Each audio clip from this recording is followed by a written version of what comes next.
முதல் வாசகம். வெளிவேடமற்ற உன் நம்பிக்கையை நினைத்து பார்க்கிறேன்.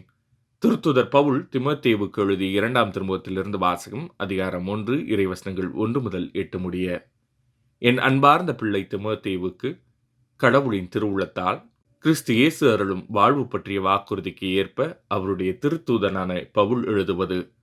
தந்தையாம் கடவுளிடமிருந்தும் நம் ஆண்டவராம் இயேசு கிறிஸ்துவிடமிருந்தும் அருளும் இரக்கமும் அமைதியும் உரித்தாகுக. என் முன்னோரைப் போன்று தூய்மையான மனச்சான்றுடன் கடவுளுக்கு பணியாற்றும் நான் அவருக்கு நன்றி கூறுகிறேன். இரவும் பகலும் இடைவிடாமல் என் மன்றாட்டுகளில் உன்னை நினைவு கூறுகிறேன். உன் கண்ணீரை நினைவிற்கொண்டு உன்னை காண ஏங்குகிறேன். கண்டால் என் மகிழ்ச்சி நிறைவடையும். வெளிவேடமற்ற உன் நம்பிக்கையை நினைத்து பார்க்கிறேன். இத்தகைய நம்பிக்கை முதலில் உன் பாட்டி லோயி மற்றும் உன் தாய் யூனிக்கி ஆகியோரிடம் விளங்கியது. இப்போது உன்னிடமும் உள்ளதென உறுதியாக நம்புகிறேன். உன் மீது என் கைகளை வைத்து திருப்பணியில் அமர்த்திய போது உனக்குள் எழுந்த கடவுளின் அற்கொடையினை தூண்டி எழுப்புமாறு நினைவுறுத்துகிறேன். கடவுள் நமக்கு கோழை உள்ளத்தினை அல்ல, வல்லமையும் அன்பும் கட்டுப்பாடும் கொண்ட உள்ளத்தையே வழங்கியுள்ளார். எனவே நம் ஆண்டவருக்கு நீ சான்று பகர்வதை குறித்தோ அவர் பொருட்டு நான் கைதியாக இருப்பதை குறித்தோ வெட்கமடைய தேவையில்லை.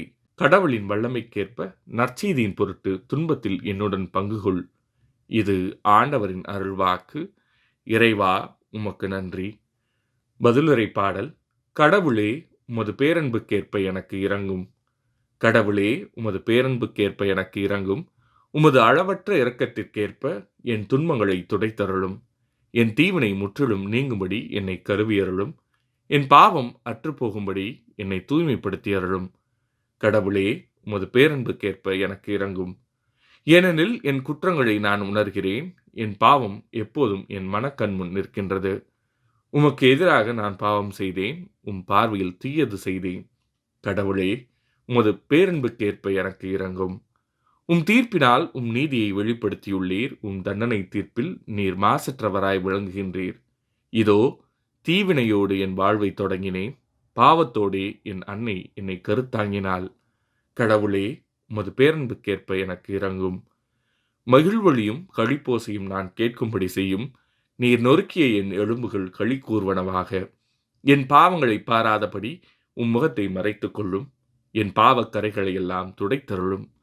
கடவுளே, உமது பேரன்புக்கேற்ப எனக்கு இரங்கும். நற்செய்தி வாசகம். நிலத்தில் ஒருவர் விதைக்கிறார். அவருக்கு தெரியாமல் விதை முளைத்து வளர்கிறது. மார்க் எழுதிய தூய நற்செய்தியிலிருந்து வாசகம். அதிகாரம் 4 இறைவசனங்கள் 26 முதல் 34 முடிய. அக்காலத்தில் இயேசு கூட்டத்தை நோக்கி, இறையாட்சியை பின்வரும் நிகழ்ச்சிக்கு ஒப்பிடலாம். நிலத்தில் ஒருவர் விதைக்கிறார். அவர் எதுவும் செய்யாமலே நாள்கள் நகர்ந்து செல்கின்றன. அவருக்கு தெரியாமல் விதை முளைத்து வளர்கிறது. முதலில் தளிர், பின்பு கதிர், அதன் பின் கதிர் நிறைய தானியம் என்று நிலம் தானாகவே விளைச்சல் அளிக்கிறது. பயிர் விளைந்ததும் அவர் அரிவாளோடு புறப்படுகிறார், ஏனெனில் அறுவடை காலம் வந்துவிட்டது என்று கூறினார்.